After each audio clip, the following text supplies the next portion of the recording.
চলছে ফুটবল বিশ্বকাপ। তো এই ফুটবল বিশ্বকাপের উত্তেজনায় আমাদের বাংলাদেশের মতো একটা ফুটবল উন্মাদ দেশে এখনও পর্যন্ত দুজন মানুষ জীবন দিয়েছে বলা যায় এক প্রকার। তো আসলে সে প্রসঙ্গে মূলত কথা বলতে আসা। তো আর্জেন্টিনার মেসির খেলা চলছে আমেরিকার আটলান্টায় অবস্থিত মার্সেডিস বেঞ্জ স্টেডিয়ামে। সেখানে খেলা চলছে তাদের, আর সেই খেলার উত্তেজনায় মানে আমরা এতটাই ফুটবল উন্মাদ। সম্প্রতি জীবন চলে গেল কুমিল্লায় শরীফুল ইসলাম নামের এক অটো চালকের, খুব সম্ভবত। তো শরীফের অফারটা কী ছিল? খুব সম্ভবত চায়ের দোকানে বসে খেলা দেখছিল। তো শরীফও মনে হয় একটা দলের সাপোর্টার ছিল, তাদের আর্জেন্টিনার প্রতিদ্বন্দ্বী একটি দলের। তো মেসি পেনাল্টি মিস করায় সে অতি উত্তেজনায় বলে ফেলেছিল যে তোদের আব্বাই তো মিস করলো পেনাল্টি, ওদের গোল দিতে পারলি না। তো এটি আর্জেন্টাইন ভক্তরা সহ্য করতে না পেরে তাকে দিল বেধুনো একটা পিটা, মানে এলোপাতারি মাই শুরু হয়ে গেল। মাথায় কয়েকটা তাকে আঘাতও করা হয়েছিল। পরে ওকে বাড়িতে নিয়ে যাওয়া। তো বাড়িতে নেওয়ার পরেও নাকি আর্জেন্টাইন ফ্যানের অন্য একটা গ্রুপ অস্ত্র নিয়ে তাকে বাড়িতে যায় মারার জন্য খুঁজতে। তো এরই মধ্যে এসে বাড়িতে এক গ্লাস পানি, মানে অস্বস্তি বোধ করতেছিল, এক গ্লাস পানি খাবে, তার অবস্থার এমনই একটা অবনতি হয়। তো এরপরে তাকে হাসপাতালে নিয়ে গেল, তো সে মারা গেল। তো এই হলো আসলে আমাদের অবস্থা।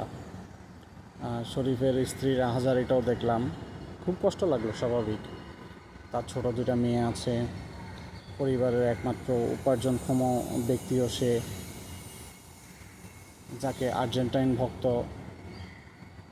যারা আছেন ক্রেজি, তারা পিটিয়ে মেরে ফেলেছে। অথচ তার মেয়ে যে অবস্থাটি মেয়ে তারা জানেও না। এখন কিন্তু কথা হলো, তার এই দুটা মেয়ে, তার স্ত্রী, এদের দায়িত্ব আসলে নিবে কে?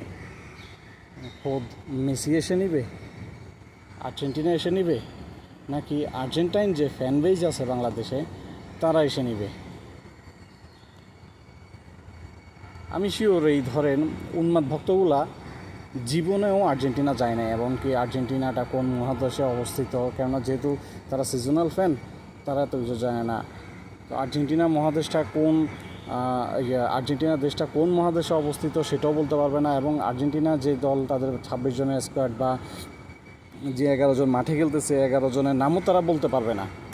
তাহলে কার জন্য, কিসের জন্য এত তাদের উন্মাদনা?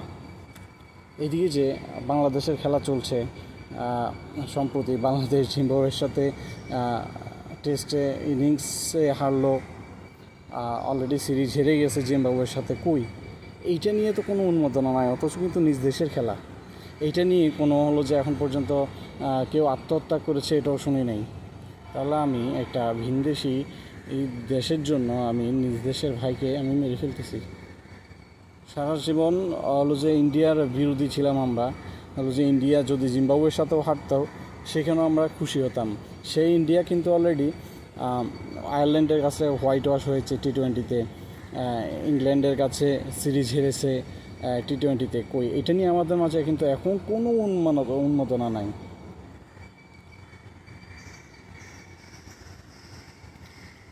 এই ধরনের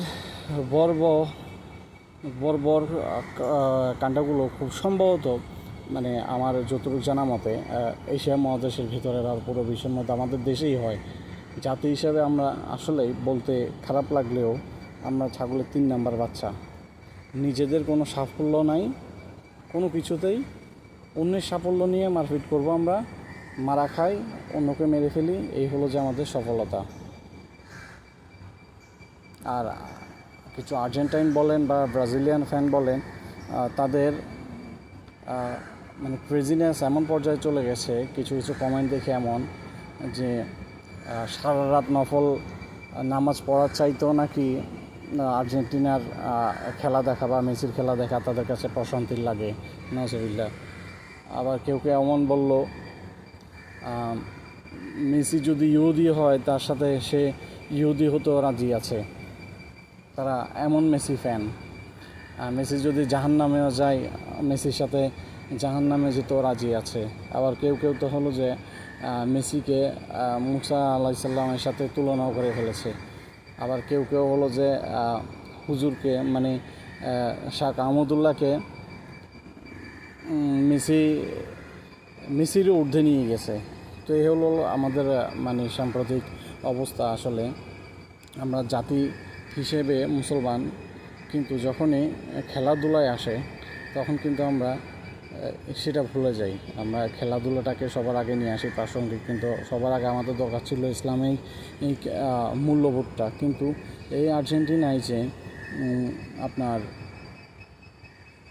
তারা ইসরায়েলকে সমর্থন করে প্রকাশ্যে, কই এখন তো আমরা কেউ হলো যে কি আর্জেন্টিনার বিরোধী কোনো স্লোগান দেই না। কথা হলো যখন স্বার্থে আঘাত লাগে সবারই, তখন সবাই এটা প্রোটেস্ট করতে চায় নানানভাবে।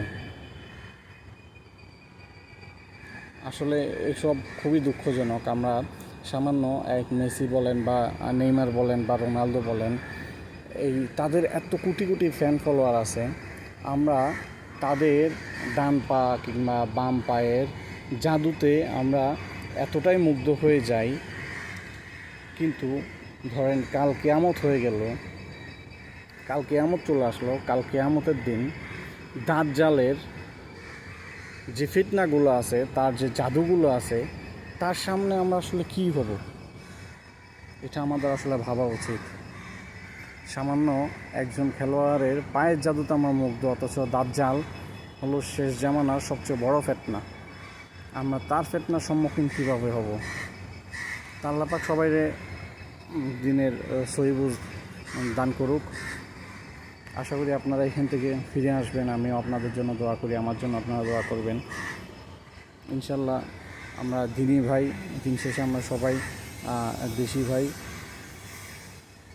ফুটবল নিয়ে মাতামাতি না করে থেকে আমরা যদি দিন নিয়েও চর্চা করি, এটা আসলে আমাদের কাজে দেবে। যেহেতু আমরা রাতের 3টা-4টা বাজে আমরা খেলা দেখতে উঠতে পারতেছি, যে তাহলে অবশ্যই আমরা যদি রাতে 3টা-4টা বাজে উঠতে পারি, ফজরের নামাজেও আমরা অবশ্যই ইনশাল্লাহ উঠতে পারবো।